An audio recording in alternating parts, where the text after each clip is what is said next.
Bom dia, irmãos e irmãs. Bom dia, irmãos e irmãs.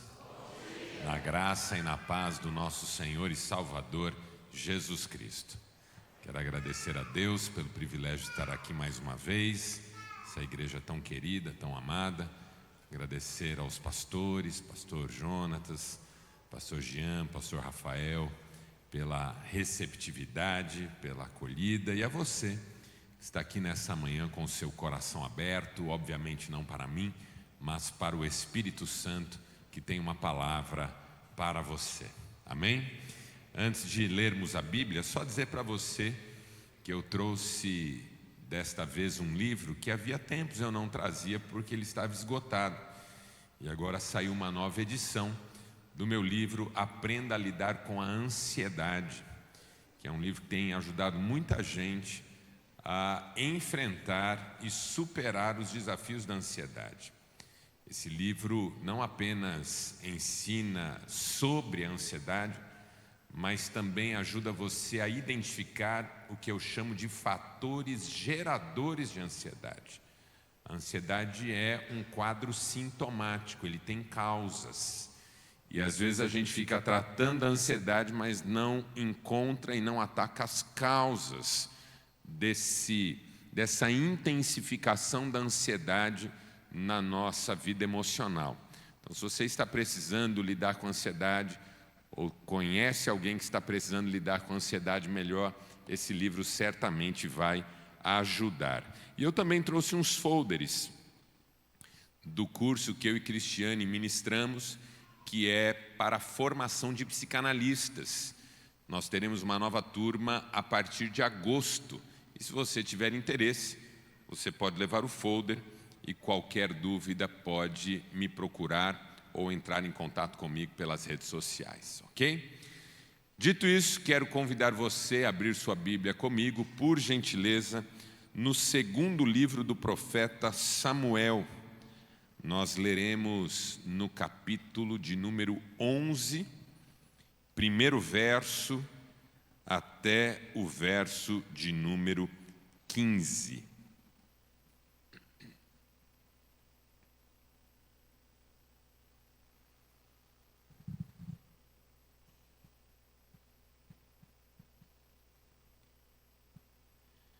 Segundo livro do profeta Samuel, capítulo 11, primeiro verso ao verso 15, diz assim a palavra de Deus.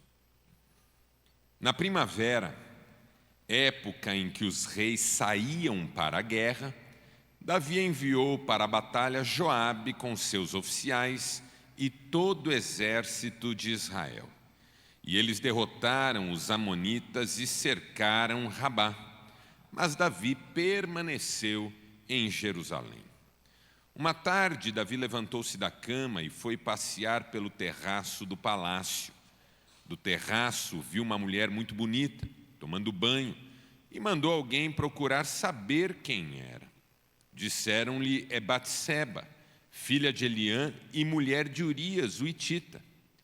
Davi mandou que a trouxessem e se deitou com ela, que havia acabado de se purificar da impureza da sua menstruação. Depois voltou para casa, e a mulher engravidou e mandou um recado a Davi, dizendo que estava grávida.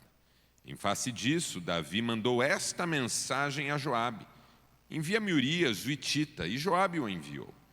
Quando Urias chegou, Davi perguntou-lhe como estavam Joabe e os soldados e como estava indo a guerra. E lhe disse, vá descansar um pouco em sua casa. Urias saiu do palácio e logo lhe foi mandado um presente da parte do rei. Mas Urias dormiu na entrada do palácio, onde dormiam os guardas de seu senhor, e não foi para casa. Quando informaram a Davi que Urias não tinha ido para casa, ele lhe perguntou, depois da viagem que você fez, por que não foi para casa? Perdão. E Urias respondeu, a arca e os homens de Israel e de Judá repousam em tendas. O meu senhor Joabe e os seus soldados estão acampados ao ar livre. Como poderia eu ir para casa comer, beber e deitar-me com a minha mulher? Juro por teu nome e por tua vida que não farei uma coisa dessas. Então Davi lhe disse: fique aqui mais um dia, amanhã eu o mandarei de volta. Urias ficou em Jerusalém, mas no dia seguinte Davi o convidou para comer e beber e o embriagou.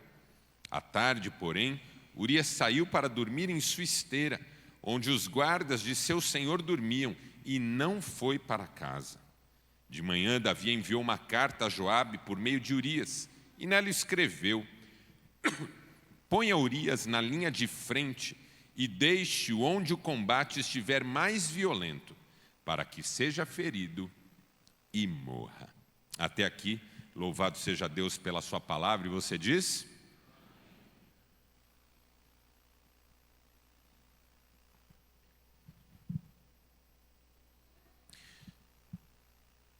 O tempo está passando e a sensação que eu e você temos é a de que ele passa cada vez mais rapidamente. Não é que o tempo esteja de fato correndo mais rápido, nós sabemos disso. É que a nossa correria, a nossa agitação, a nossa quantidade de compromissos, de demandas, faz com que nós percamos um pouco essa conexão com a passagem do tempo. Nós estamos envolvidos em tantas atividades, em tantas situações que, quando damos conta, o dia já está encerrando. Quando damos conta, a semana já está encerrando. Quando damos conta, um mês já está se encerrando, um ano já está chegando ao fim e a vida está voando. Bem à luz do que diz o profeta bíblico quando diz que a vida passa e nós voamos. Tudo muito rápido, tudo muito intenso, tudo muito cheio de implicações e de desafios. E às vezes, à medida em que o tempo vai passando, nós vamos perdendo a atenção a algumas coisas fundamentais. À medida em que o tempo passa, nós vamos nos cansando daquilo que ainda exige o melhor do nosso vigor. Com o tempo, a gente vai deixando de ter atenção para aquilo que é fundamental na nossa vida. Com o tempo, a gente vai acumulando tralha no coração. Com o tempo, a gente vai se esquecendo daquilo que é importante. O tempo faz um pouco um estrago na nossa vida quando nos afasta daquilo de que nós não deveríamos nos afastar. Sobretudo daquilo que nós não podemos perder. Vou dar exemplos.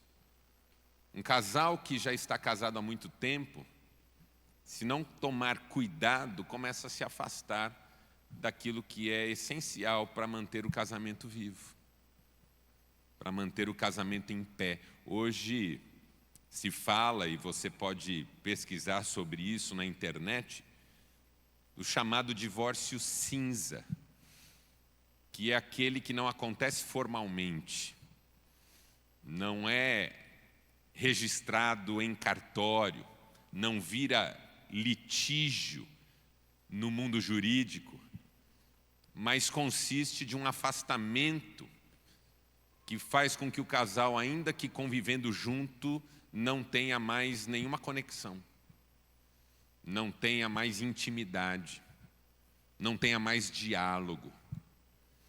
Ela tem a vida dela dentro da casa, ele tem a vida dele dentro da casa, mas eles não têm mais sinergia de alma, eles não têm mais aquela simbiose relacional, eles não têm mais aquela unidade existencial profunda. Isso pode acontecer no relacionamento entre pais e filhos. Os filhos crescem, o pai é ausente, a mãe atarefada, não há diálogo, não há atenção, não há um cuidado mais refinado. Um dia esse pai olha, essa mãe olha, esse menino cresceu, essa menina cresceu, e há uma distância abissal entre eles. Isso pode acontecer na vida profissional. começo você tinha um fogo, uma motivação, um desejo de excelência, um cuidado com os detalhes.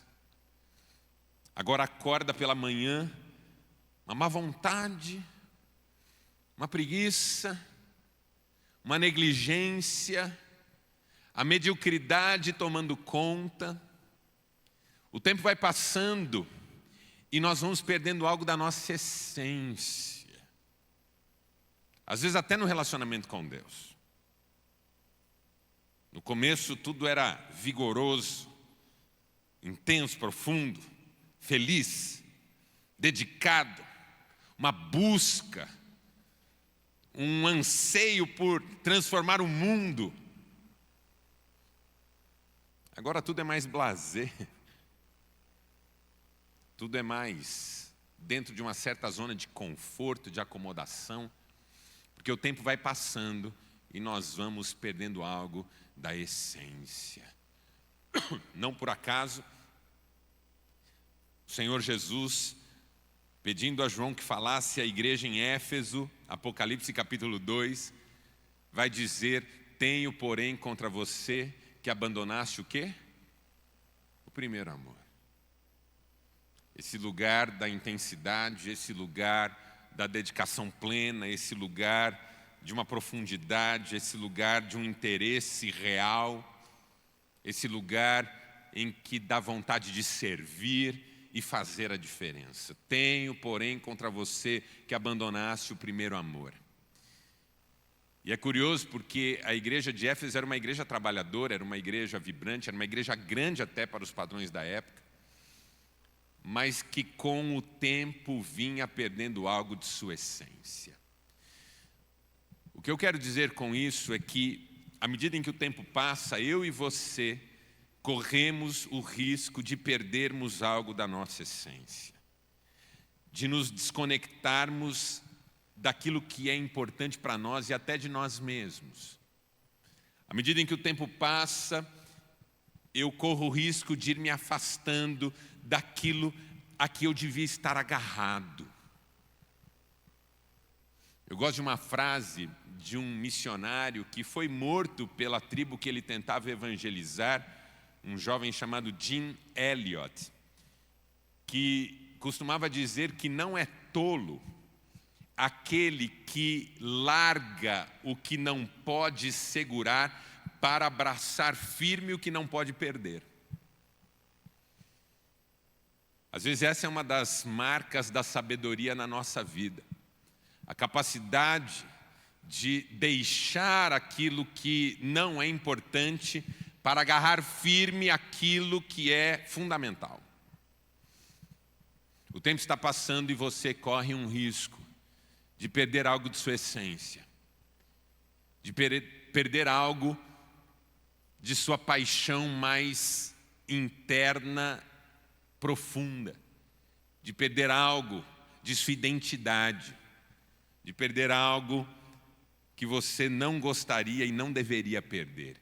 E por que é que eu estou falando sobre isso? Porque é assim que eu quero ler com você essa história a respeito de Davi. Eu não quero fazer uma leitura sobre pecado apenas, mas sobre esse caminho que nos leva a deixarmos de ser quem sempre fomos. E, sobretudo, quem Deus quer que nós sejamos.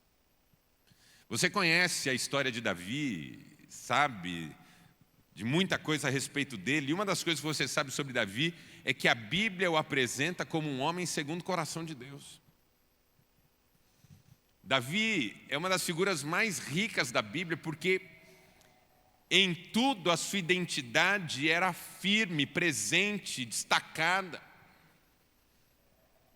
Você veja o chamado de Davi em 1 Samuel 16. Nem em casa ele estava quando Samuel foi na casa de Jessé escolher um rei para Israel. Todos os filhos de Jessé se apresentaram. Deus disse para Samuel: não atentes para nenhum deles, eu não os escolhi. Eu escolhi alguém segundo o meu coração. Samuel perguntou para Jessé: acabaram-se os teus filhos? Jessé diz: não tenho mais jovem, o caçula que está no campo cuidando das ovelhas. Vá chamá-lo, disse Samuel, porque nós não nos assentaremos à mesa enquanto ele não vier. E quando Davi finalmente surgiu na porta, Samuel disse: agora nos assentemos, porque este é ele. Capítulo 17 do primeiro livro de Samuel, Davi enfrenta Golias. Identidade firme. Recusou a armadura de Saul. Apanhou 5 pedras no riacho. Encarou Golias no campo de batalha e disse: você vem contra mim com lanças e escudo, eu vou contra ti em nome do Senhor dos Exércitos. Davi foi trabalhar no palácio de Saul, tocava harpa para Saul acalmar quando um espírito maligno, enviado da parte de Deus, diz o texto bíblico, o atormentava. Saul começou a ter inveja de Davi, medo de Davi, começou a tentar matar Davi. Davi fugiu para o deserto, onde continuou sendo esse homem segundo o coração de Deus, liderando pessoas, abençoando pessoas. Um dia teve a chance de matar Saul, não matou, porque disse: eu não tenho direito de tocar o ungido de Deus.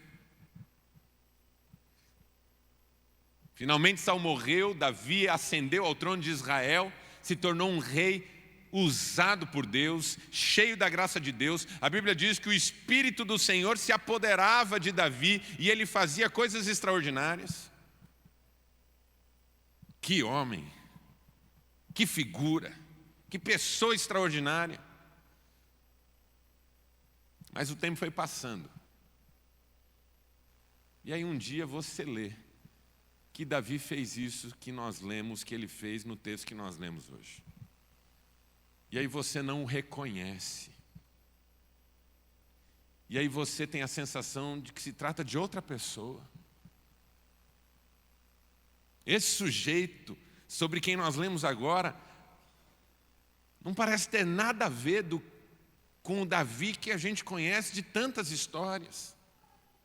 Não é nem sombra do Davi que a gente conhece e aprendeu a amar, que escreveu salmos tão lindos, Salmo 139, que escreveu canções tão poderosas, que amava a Deus acima de tudo. Essa pessoa sobre quem nós lemos hoje aqui não parece ter nada a ver com o Davi que a gente admira tanto. Porque o tempo vai passando e nós vamos perdendo algo da nossa essência, da nossa paixão, do nosso compromisso. Vamos nos afastando da verdade a que sempre nos apegamos. E muitas vezes vamos nos tornando pessoas piores. É triste dizer isso porque era de se esperar que com o tempo nós nos tornássemos pessoas melhores. Mas não é algo automático. Precisa ser construído para que não aconteça exatamente o contrário. E aí eu quero olhar para esse texto com vocês e perguntar o seguinte: o que é que afastou Davi de sua essência? O que é que afastou Davi desse lugar que ele sempre ocupou? O que é que fez Davi desmoronar como enfim desmoronou? Porque eu não quero isso para mim. E também não desejo isso para você. E em nome de Jesus não será assim conosco. Vamos seguir em frente, seguir firmes. Deus à frente, Deus no controle. Mas com alguns cuidados. Porque a primeira lição que eu aprendo com Davi nesse texto é que a gente começa a perder algo da nossa essência quando perde o foco. Diga, a gente começa a perder essência quando perde o foco. O que é foco? Eu costumo dizer que foco é uma combinação de 3 questões: centralidade, nitidez e enquadramento. Se você vai tirar uma fotografia, você precisa pensar nessas 3 questões. Centralidade, qual que é o ponto focal dessa foto? O que é o mais importante ali? O que é que você de fato quer registrar como central? Nitidez, quais são os contornos mais precisos? A pior coisa do mundo é olhar uma foto embaçada. Os contornos se misturam. Você não sabe onde termina uma coisa e começa a outra. Porque está sem nitidez. E enquadramento, por quê? Porque não dá para tirar foto de tudo. Quando você tira uma foto, você decide o que vai estar dentro da foto e o que vai estar fora. Aí você tira, revela, põe num porta-retrato. Quem ainda faz isso na vida, hein?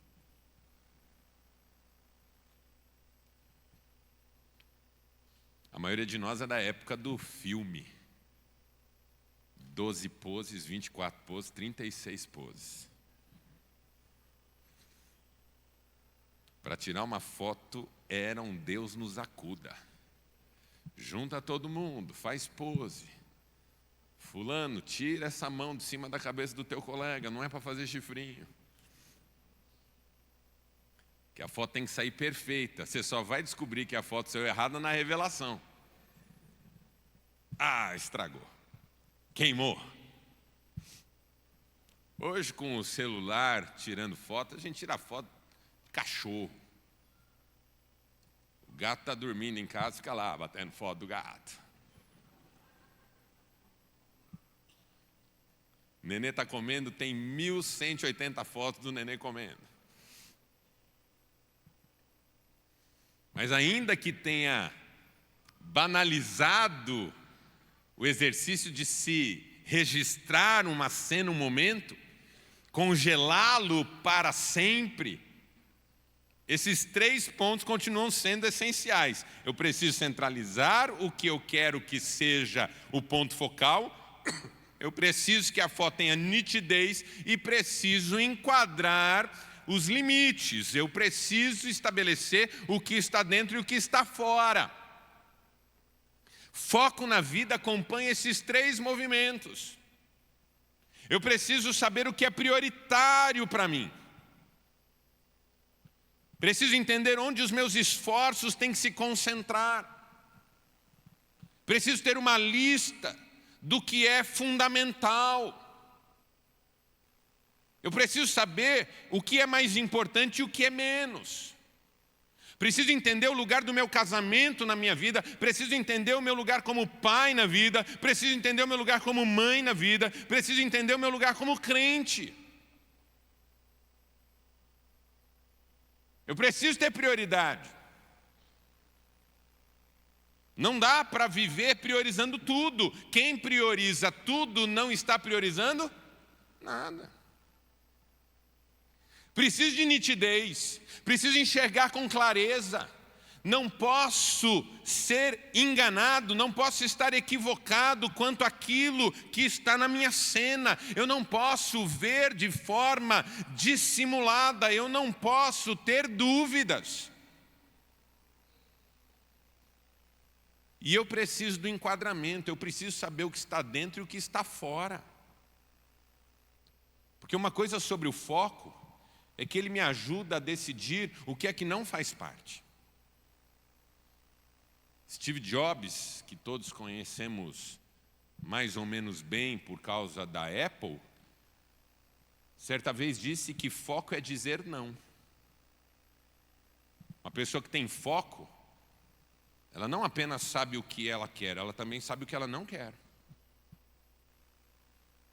Quando a gente tem foco, a gente sabe o que está fora da vida e não só o que está dentro. Porque se eu trago o que está fora para dentro, eu tumultuo toda a cena. Quem tem foco sabe o que as suas escolhas incluem e o que elas excluem, porque toda escolha exclui alguma coisa. Toda escolha é uma renúncia. Quando eu escolhi me casar com Cristiane, eu estava renunciando naquele momento todas as outras interações afetivas com quaisquer outras pessoas. Quando eu decidi formar uma família, eu estava decidindo que várias das minhas práticas juvenis de solteiro iam ficar de fora da minha vida. Quando eu decidi ser crente, eu entendi o que ia ficar dentro e o que ia ficar fora. Tem coisas que faziam parte da minha vida antes de conhecer a Jesus intimamente, que quando eu conheci Jesus intimamente, passaram a estar fora da minha vida. Não fazem parte mais. O que aconteceu com Davi? Davi perdeu o foco. O texto começa com uma afirmação muito curiosa. Diz assim: era primavera, época em que os reis saíam à guerra. Porque uma das funções mais importantes de um rei, de qualquer nação, era liderar os seus exércitos no campo de batalha. Era função real. Não era privilégio, não era opcional, era uma prerrogativa. Os reis dos amonitas, dos hititas, dos filisteus, sempre estavam na batalha. Mas aí um dia, depois de tantas batalhas vencidas, depois de tantos triunfos, Davi chegou à conclusão de que aquilo não deveria mais estar presente na sua vida, de que ele não queria mais aquilo, de que aquilo não correspondia ao desejo. E aqui a gente começa a perder o foco. Quando o desejo triunfa sobre o sentido. Quando o desejo é assumido única e exclusivamente em detrimento de valores, princípios, convicções. Quando a busca pelo prazer se torna mais importante do que a ocupação desse lugar que nos é um lugar estabelecido por Deus e preferencial. Porque quando a gente começa a esquecer o que se espera de nós e começa a pensar só no que a gente acha mais interessante, faz mais o nosso gosto, em algum momento a gente começa a se perder. É gostoso criar filho? Às vezes é, às vezes não. Tudo num casamento é prazeroso? Muita coisa não é. Ser crente é uma experiência prazerosa em todo o tempo? O desejo tem que fazer parte da nossa vida? Claro que tem, foi Deus que nos deu. E o outro extremo, às vezes, e eu convivo muito com isso, essa realidade na clínica psicanalítica, de pessoas que não têm ciência do próprio desejo, porque são reféns do desejo alheio, reféns do desejo do outro, vivem para agradar e satisfazer o outro. Não se trata nem de Deus, se trata do outro mesmo. Para quem a gente às vezes não sabe dizer não, de quem a gente teme o julgamento, de quem a gente teme o afastamento, a quem a gente precisa agradar. Eu preciso ter consciência do meu desejo, mas eu preciso conciliar o meu desejo com as minhas convicções, com o meu propósito. É o melhor dos mundos quando o desejo e propósito andam juntos. Eu tenho ensinado os meus clientes e pacientes na seguinte direção. Toda vez que você enfrenta ou recebe uma demanda, seja ela qual for, de quem quer que seja, faça duas perguntas. Eu desejo? Essa é a primeira pergunta. E a segunda, faz sentido? Você vai descobrir que essas duas perguntas trazem reflexões muito interessantes. Por exemplo, o mundo ideal é aquele em que eu sou demandado e em relação a essa demanda eu desejo e faz sentido. É o mundo ideal. O pastor Rafael me chama para fazer uma visita. eu desejo. Para quem que é? É para o pastor Jean. Não desejo. É para o Jonatas. Desejo.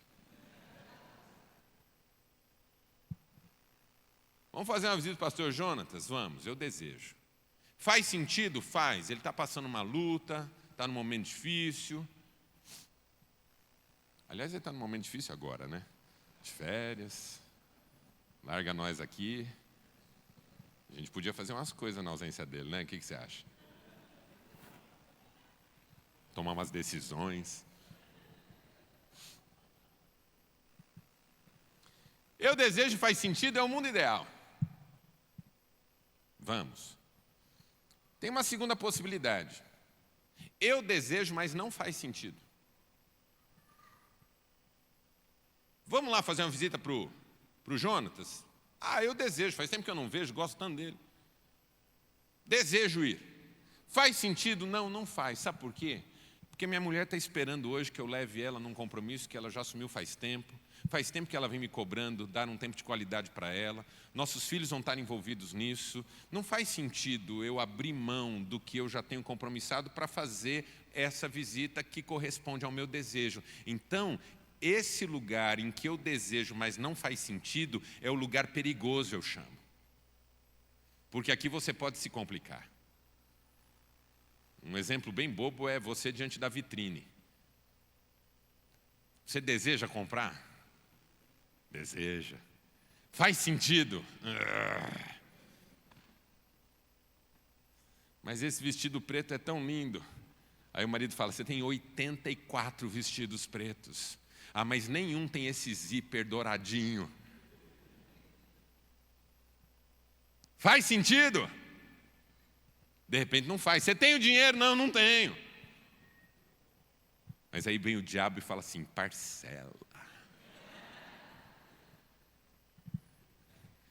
Duas coisas que o diabo fala nessa hora que são fatais. Parcela e você merece. Trabalha tanto. Você é uma pessoa tão trabalhadora. Aí você fala, é mesmo, né? Eu trabalho tanto. Primeiro, você nem trabalha tanto quanto você gosta de pensar. E segundo, uma coisa não tem nada a ver com a outra. Se não tem dinheiro, o seu merecimento não está na pauta. Eu quero, mas não faz sentido. Esse é um lugar perigoso, eu preciso pensar. Eu desejo atender essa demanda que o outro está me fazendo? Desejo, mas faz sentido? Talvez não faça. Eu desejo estar com essa turma depois do trabalho? Desejo. Faz sentido? Não faz. Eu tenho família. Vai estar os solteiros com as meninas, eles bebem mais do que deviam, eles começam a assediar uns aos outros. Não faz sentido eu estar lá, por mais que eu queira. Aí você tem aquela situação em que você não deseja, mas faz sentido. Eu desejo atender essa demanda. Vamos visitar o Jonatas? Por quê, Rafael? Porque ele e a esposa estão brigando, e ele está precisando de conselho. E aí eu penso, meu Deus, eu desejo ir lá me meter na vida de um casal, nessa altura da vida. Ouvir a mulher falar que o marido está ruim, o marido falar que a mulher é que é ruim. Eu desejo? Não desejo. Mas faz sentido? Faz. É o meu trabalho como pastor. É a minha vida, é uma pessoa do meu círculo que eu amo, quero ajudar. Então eu não desejo, mas faz sentido. Esse é o lugar do sacrifício. Tem muita coisa na nossa vida que a gente não deseja, mas faz sentido. Agora, o quarto lugar, que é o mais terrível, que é o lugar em que eu não desejo e não faz sentido. E se eu aceito a demanda, é porque eu não sei dizer não. Se eu não desejo e não faz sentido, a resposta é não.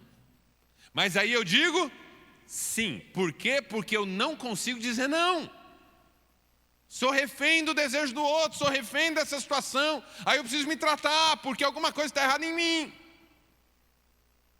Então você percebe nessa reflexão que eu estou fazendo com você que tudo é uma questão de equilíbrio. Da gente ser quem Deus quer que a gente seja. E não só quem a gente quer ser, porque isso é o narcisismo, e não só quem o outro quer que a gente seja, porque isso é a neurose. Eu quero ser uma pessoa equilibrada, com Deus, comigo, com os outros. Equilibrar o desejo com o sentido. Viver uma vida com significado. Cumprir a minha função, o meu papel. Ser quem eu devo ser diante de Deus e da vida. Davi sempre foi assim. Até o dia em que ele resolveu que a vida era só desejo e não sentido. E aí, quando era para ele estar na guerra, ele ficou no palácio. Porque o palácio é mais gostoso do que o campo de batalha, claro que é. Tem Joabe, tem a turma aí, manda todo mundo. São as concessões que vão nos tirando do foco. E de repente, Davi está fora de lugar. E quando Davi está fora de lugar, ele começa a interagir com coisas que fazem parte de um mundo onde ele não devia estar. E aí Davi está fora de lugar, num lugar onde ele não devia estar, e ele vê o que ele não devia ver, porque é assim que é. Quando você está fora de lugar, você começa a interagir com aquilo que você não devia ver. Você está fora de lugar, saiu do trabalho, em vez de ir para casa, foi para um lugar que você não devia ir. Aí você começa a descobrir coisas que você não precisava saber. Aí você começa a ver que aquele sujeito fala com você de um jeito mais galanteador do que você imaginava, que aquela moça é mais oferecida do que você já tinha reparado. Você começa a perceber coisas que antes você não percebia porque você estava focado. Quando a gente está focado, tem coisas que acontecem à nossa volta que a gente nem percebe. Mas quando a gente perde o foco, a gente começa a colocar o foco no que aparece. Quando eu perco o foco, qualquer coisa entra no foco. E aí Davi está no palácio, fora de lugar, fora de hora, está passeando e vê o que ele não veria se estivesse no campo de batalha. Uma mulher muito bonita tomando banho porque ela está se purificando depois do ciclo de menstruação. E ele fica encantado com ela. Pergunta quem é. Porque é assim que é, quando eu estou fora de lugar, a curiosidade começa a crescer. Era para eu estar dormindo, era para eu estar orando, era para eu estar lendo a Bíblia, era para eu estar conversando com o meu cônjuge, mas não, eu estou lá na rede social, eu estou lá passando uma coisa depois da outra, uma coisa depois da outra, eu não sei o que fazer da vida, eu estou sem foco, então eu vou me distraindo com aquilo. De repente surge na cena ali alguém que me chama atenção, alguma coisa que me chama atenção, a curiosidade vem, quem é? O que estará fazendo? Por que curte minhas coisas? Por que mandou um coração? Aí eu resolvo interagir. Eu vi que você curtiu meu post, você achou legal? Não achei legal, curti porque sou retardado.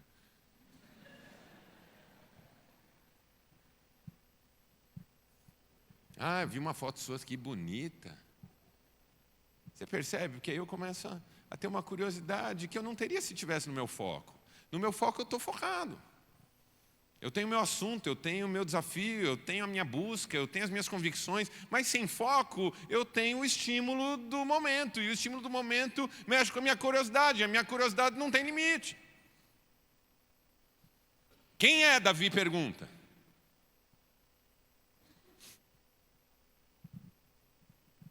E alguém responde, é Batseba, filha de Eliã e mulher de Urias. E aqui vem a segunda lição que eu aprendo com esse texto. Que para a gente não perder a essência, a gente não pode perder o limite. Diga, para não perder a essência, a gente não pode perder o limite. Porque aqui o limite está dado. Ela é Batseba, mulher de Urias. Simples assim, simples assim. Só que quando a gente começa a perder algo da essência, a gente começa a perder algo dos limites. Porque toda vez que eu estou na minha essência, no meu foco, os meus limites estão claros. Eu sei até onde eu posso ir, de onde eu não posso passar. O limite não é apenas uma restrição. O limite muitas vezes é uma proteção. Se aqui for a beira de um abismo, esse é o limite. Por que eu não posso dar um passo a mais? Porque esse passo a mais para além do limite é o passo sem volta. Se eu der um passo agora na direção do precipício, eu não recolho ele. Agora eu estou em queda livre. O limite é proteção. Quando Deus colocou aquela árvore no jardim, aquilo era um limite. Não coma. Até aqui você vem. Daqui para frente você não vai. Daqui para frente eu estou sozinho. Eu sou Deus, você não é. E se você tentar ser Deus, você vai destruir a si mesmo. Aí o homem e a mulher deram o passo para além do limite. Não só não ganharam o que acharam que iam ganhar, como perderam o que tinham. O limite não é uma restrição, o limite é uma proteção. Quando você diz para o seu filho, não vá ali, não é porque você é caprichoso, metido a bobo, que quer apenas mostrar para o seu filho quem manda. Você está protegendo o seu filho, ali é perigoso. Sua criança está se aproximando de um vaso, de uma tomada, de uma faca. Filho, não! Limites servem para proteger. O limite estava claro para Davi, é a mulher de Urias. Não é uma mulher jovem do reino que você pode jogar no seu harém. É a mulher de um soldado seu que está no lugar dele nesse momento. Mas como Davi estava se afastando de sua essência, ele ultrapassou o limite. Tragam ela até mim. E aí trouxeram a Batseba. Aí Davi a seduziu, deitou-se com ela, teve relações com ela. E assim, quando você passa do limite, coisas acontecem, né? A mulher engravidou. Porque você pode passar os limites, Deus não tirará as consequências. Quando você escolhe viver além do limite, as consequências são por sua conta e risco. Há pessoas na nossa geração que não querem limites, mas também não querem consequências. Querem passar o limite, mas querem ser poupadas das consequências. Por que Deus permitiu que eu fosse exposto? Eu ontem estava comentando que eu pus um post na internet esses dias, que sem dúvida nenhuma é o post mais visto meu na minha história de rede social. Viralizou, como dizem os jovens. E o tema do post é: um dia a máscara cai. Por causa da expressão de Jesus, não há nada oculto que não seja descoberto, nada escondido que não seja revelado. E aí eu faço uma reflexão sobre isso, e tem centenas de comentários. E esses dias apareceu para mim um comentário que o sujeito dizia assim, que o digo casal do Coldplay. E eu não sabia do que se tratava. O que é o casal do Coldplay? Eu não entendi essa frase. Eu sei que o Coldplay é uma banda, a Cristiane gosta muito das músicas dessa banda, eu particularmente não gosto. Mas eu não entendi que o digo casal do Coldplay. Mas aí, não demorou nada, apareceu um outro post na rede social sobre o tal casal do show do Coldplay. Um CEO de uma empresa que estava no show com a diretora do RH. Detalhe, ele é casado com outra mulher e ela é casada com outro cara. E os dois no show lá, enfim. E aí a câmera do beijo, acho que é esse o nome, a câmera do beijo vai e flagra o casal, para o casal se beijar e aparecer no telão. Quando a câmera flagra os dois ali, abraçadinhos, dançando, eles se soltam e se escondem. E aí o vocalista, vendo isso, fala assim, ou é um affair ou eles são tímidos. E aí vem a descoberta de que aquele sujeito é casado, de que aquela sujeita é casada, de que eles trabalham numa empresa, que eles estão tendo uma relação que para a empresa é constrangedora, porque é o CEO com a moça do RH. Tipo assim, é várzea total. Tudo errado na mesma cena. E aí alguém foi fazer entrevista com um cara e ele falou assim, eu fui exposto. Ah, esse é o problema. O problema é esse. O problema não é você fora de lugar, com uma pessoa que não é sua esposa, tendo uma relação que não é... Esse não é o problema. O problema é a exposição. Esse é o mundo que nós vivemos. É o rabo abanando o cachorro. O problema não é o erro, o problema é a exposição do erro. O problema não é que você passou o limite, o problema é a consequência. É uma geração narcísica, quer ultrapassar limites sem ter que pagar preços.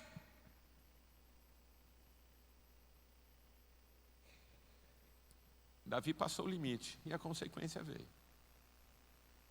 E aqui era o momento dele dizer, Senhor, me perdoa, preciso resolver isso, está errado. Mas aí vem a terceira lição. Que a gente começa a perder a nossa essência quando perde o temor. Diga, a gente perde a essência quando perde o temor. Davi não se arrepende. Davi começa a ter ideia. A gente se afasta da nossa essência quando a gente começa a ter muita ideia. Aí Davi tem uma ideia sensacional. Ele fala, eu vou trazer Urias do campo de batalha. Ele deve estar numa secura terrível. Ele vai ter relações com sua esposa. E depois de um tempo, o filho é dele. Não tinha teste de DNA, entende isso? Não tinha teste de DNA. Urias ia ver o menino com 8 anos e falou, nossa, mas esse menino é a cara de Davi, hein? Até é ruivo. Não, mas é teu. Lembra que você voltou da batalha e dormiu com sua esposa? Para Davi isso fez muito sentido. E aí ele manda uma carta para Joabe e fala, dispensa Urias que eu quero que Urias volte. E o Joabe obedece, dispensa Urias, Urias volta. Davi dá um presente para ele, porque é assim, quando uma pessoa começa a se afastar da sua essência, ela começa a fazer coisas que não fazem sentido. Começa a bajular, começa a querer agradar, porque tudo faz parte de um plano, de uma manipulação, de um maquiavelismo. Ele dá um presente para Urias, e ele fala, Urias, você é um soldado tão bacana, vai dormir em casa, vai ficar com a sua mulher, vai descansar um pouco, e a batalha correndo lá. Só que o que Davi não esperava? Que Urias tinha tudo que Davi naquele momento perdeu. Urias tinha foco, Urias tinha limite, Urias tinha temor. Ele tinha foco, o meu lugar é na batalha, meu lugar não é aqui, eu estou fora de lugar.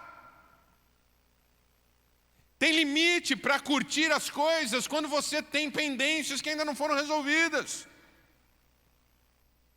Eu tenho temor, a arca de Deus está lá no campo de batalha, os sacerdotes, os meus capitães, os meus colegas, eu não tinha nada que está aqui. E Urias não vai para casa.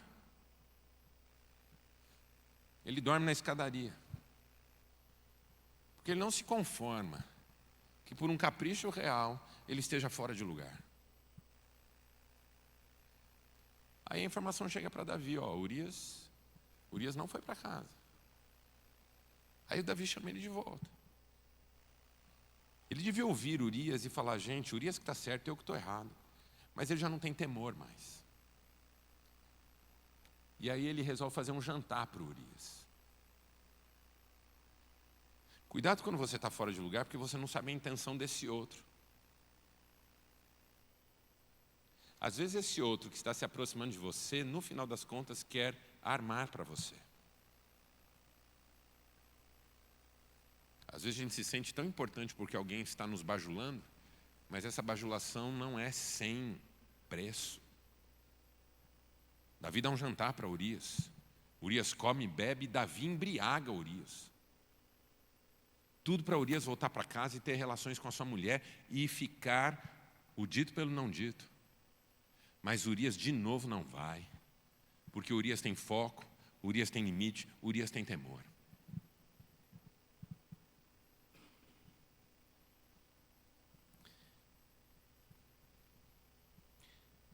Irmãos, com todo respeito, a pergunta não é há quanto tempo você está nessa igreja, a pergunta é se você ainda tem temor de Deus. Entende isso? Eu falo isso para mim porque eu estou na igreja há 50 anos. Eu conheço a Bíblia, eu conheço as canções, eu sei fazer orações. Mas a pergunta é se eu ainda tenho temor de Deus. Se a verdade da presença de Deus aqui ainda me impacta. Porque essa é uma coisa que às vezes a gente se esquece. Que Deus está aqui. Deus está aqui tão certo quanto o ar que eu respiro. Tão certo quanto a manhã que se levanta. Tão certo quanto eu te falo e podes me ouvir. Deus está aqui. O Senhor dos exércitos, o Deus Todo-Poderoso, Criador dos céus e da terra. Ele está aqui, Ele conhece você, Ele sabe quem você é. Você veio um tanto quanto sem saber por que estava vindo. Você veio um tanto no piloto automático. Você veio porque alguém te convidou. Você veio sem saber o que você está fazendo aqui. Deus já sabia que você estaria aqui. Ele trouxe você aqui e Ele tem um plano especial para a sua vida. O Rei dos Reis tem um plano para a sua vida. Isso enche meu coração de temor. Há um Deus, e Ele sabe quem eu sou. E Ele me conhece. Salmo de Davi. Ele conhece o meu sentar, o meu levantar, o meu caminhar. De longe esquadrinha os meus pensamentos, ainda a palavra não me chegou à boca e Ele já a conhece toda. Isso enche meu coração de temor. O Deus vivo e verdadeiro, Criador dos céus e da terra, juiz de vivos e mortos, sabe quem eu sou, sabe o que eu penso, sabe o que eu estou fazendo, sabe como eu estou gerindo a minha vida. Ele sabe tudo. Eu quero andar com Ele. Eu quero honrá-lo. Eu quero louvá-lo. Eu quero que minha vida lhe seja útil. Eu quero honrar meu casamento, eu quero honrar minha profissão, eu quero honrar meu ministério, eu quero honrar minha igreja. Isso é temor de Deus. Davi é rei de Israel e está se comportando como um retardado qualquer. Porque quando a gente perde o temor, a gente perde a sabedoria. O temor do Senhor é o princípio da sabedoria. E aí vem a quarta lição, que é o auge, do caos. Que a gente perde a essência quando perde o amor. Diga, a gente perde a essência quando perde o amor. Você começa perdendo foco, avança perdendo limite, avança perdendo temor e finalmente vai perder o amor. E Davi escreve uma carta para Joabe e diz: Joabe, estou te mandando de volta Urias. Quero que você o coloque na linha de frente da batalha, onde a batalha é mais violenta, para que seja ferido e morra. Gente, nós estamos falando de Davi, não estamos falando de Sansão, não estamos falando de Saul, não estamos falando de Judas. Nós estamos falando de Davi, o homem segundo o coração de Deus, o homem que venceu Golias, o homem que poupou Saul, o homem que venceu batalhas extraordinárias, o homem que compôs os salmos mais lindos das Escrituras, o homem que disse: o Senhor é meu pastor e nada me faltará. Esse sujeito está dizendo: ponha Urias onde a batalha é mais violenta para que morra. Porque é um caminho, você não perde a essência de hoje para amanhã. Você não acorda um dia e fala assim: quer saber, vou chutar o balde. É um caminho, é aos poucos. Você vai fazendo concessões, vai perdendo foco, vai ultrapassando limites. O temor vai indo embora e de repente seu coração está duro, feito uma pedra. E aí você é marido, tem uma mulher linda do seu lado, querida, está com você há 20 anos, 30 anos, 40 anos, pagando um preço para ser sua mulher, e você já não consegue amar essa mulher. Aí você tem seus filhos, são seus filhos. Você olha para eles e não consegue amá-los. Você tem a sua igreja, não consegue amar. Você tem o seu Deus e não consegue amar. Porque, como disse Jesus, o amor de muitos se esfriará. É um caminho, entendeu? Você não está andando na rua, vê uma mulher bonita, um homem bonito, e fala, escuta, vamos até algum lugar junto, e aí transa. É um caminho. É um caminho de pequenas concessões, de limites ultrapassados. O temor já não toca, o arrependimento não vem, a confissão não acontece, e de repente aquilo que eu amo fica em segundo plano e eu começo a não amar mais nada nem ninguém.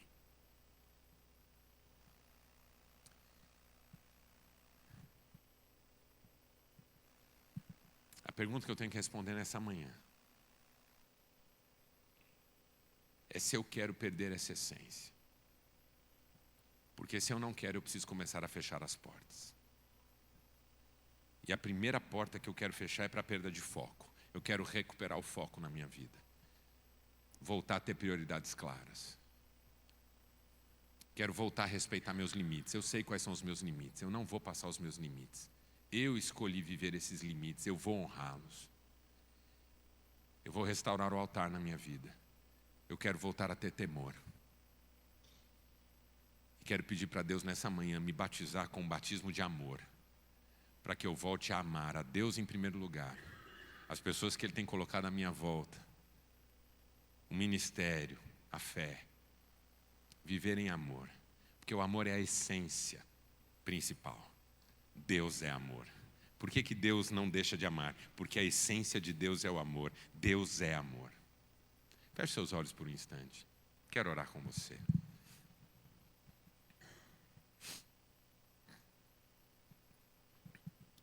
Eu quero orar com você que...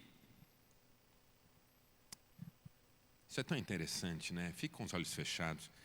Você veio para esse culto pela manhã sem a menor ideia do que aconteceria aqui. E de repente Deus está falando com você. Sobre o risco de você perder a sua essência. Sobre o risco de você se afastar daquilo que é importante para você. Sobre o risco de você negligenciar aquilo que Ele tem te dado. Você veio tão despercebido nessa manhã, e o Senhor tem falado com você sobre a importância de você voltar ao primeiro amor. De você fechar portas que não deveriam estar abertas na sua vida agora. Nem aconteceu nada, mas tem portas que você já deve fechar. Tem uma conversa iniciada que você já pode encerrá-la agora. Tem uma ideia começada que você já pode pôr fim nela já. Tem uma rotina começando que você já pode estancar hoje, em nome de Jesus. Para voltar ao lugar de onde você não pode sair. Porque é o seu lugar. É um lugar abençoado, é um lugar onde você será muito feliz. É um lugar onde as dádivas de Deus se multiplicarão sobre a sua vida. Não saia desse lugar. Esse é um lugar de paz, de bênção, de bem. Eu é que sei, diz o Senhor, os planos que tenho a vosso respeito são planos de paz, não de mal, para que vocês tenham esperança e futuro. Eu quero orar com você que quer dizer nessa manhã, Senhor, eu não vou perder a essência. Restaura o altar na minha vida. Restitui-me o foco. Renova os limites. Restaura o temor. E enche-me do teu amor. Porque se eu estava baixando a guarda, hoje eu renovo o meu compromisso com o Senhor em primeiro lugar. Quantos gostariam de fazer essa oração comigo? É só ficar em pé e eu vou orar com você. Eu não quero perder a essência. Eu não quero me afastar daquilo que é essencial. Eu não quero deixar de ser quem Deus quer que eu seja. E eu quero orar com você sobre isso. Pai,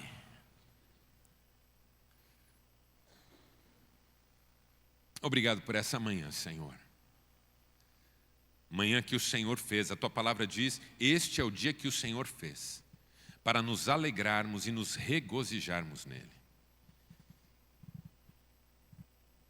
E é possível que muitos de nós tenhamos vindo para cá, para esse culto, sem nenhum pensamento a respeito do que viríamos buscar e encontrar aqui.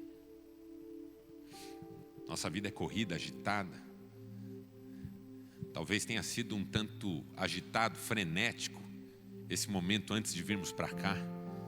Correria, preparação, arrumação, filhos. Nem ocorreu uma oração sobre o Senhor tratar em nós alguma coisa que precisava ser tratada. Mas o Senhor é bom. E o Senhor trata o que precisa ser tratado, ainda que nós não estejamos preparados para isso. E hoje o Senhor nos trouxe uma palavra de restauração do primeiro amor, de voltarmos à essência da vida cristã, de sermos quem Tu queres que nós sejamos, de não perdermos o foco, de não perdermos limites, de não perdermos temor, para que enfim não percamos essa dimensão do amor, que a tudo preenche, que a tudo completa. Como diz a Tua palavra, o amor é o vínculo da perfeição. Quem ama é cumpridor da lei. Todo mandamento se resume num só: amarás o Senhor teu Deus de todo teu coração, alma, força e entendimento, e ao próximo como a ti mesmo. Há pessoas aqui que já estão há muito tempo na fé, e eu oro por elas, Pai, como oro por mim, para que nós não fraquejemos, para que nós não façamos concessões por cansaço, por desânimo, por tédio. Nós queremos ser cheios do Espírito Santo, Pai, andar com o Senhor em tudo, viver os Teus propósitos. Há uma vida plena na Tua presença, é essa vida que nos interessa. Queremos desfrutar da Tua bondade, do Teu cuidado, todos os dias da nossa vida, porque como o próprio Davi nos ensinou, sei que a bondade do Senhor me seguirá todos os dias da minha vida, e habitarei na casa do Senhor para sempre. Livra-nos do vale da sombra da morte, e se já entramos por ele, guarda-nos para que não sejamos enredados nele. Tu sabes os caminhos que os teus filhos aqui têm escolhido. Eu te peço que o Senhor derrame sobre eles um temor nessa manhã, para que haja arrependimento, confissão e mudança. Nós não queremos perder aquilo que o Senhor tem reservado para nós. Nós não queremos deixar de ser quem Tu queres que nós sejamos. E por isso nós oramos em nome de Jesus. Amém e amém. Que Deus te abençoe em nome de Jesus.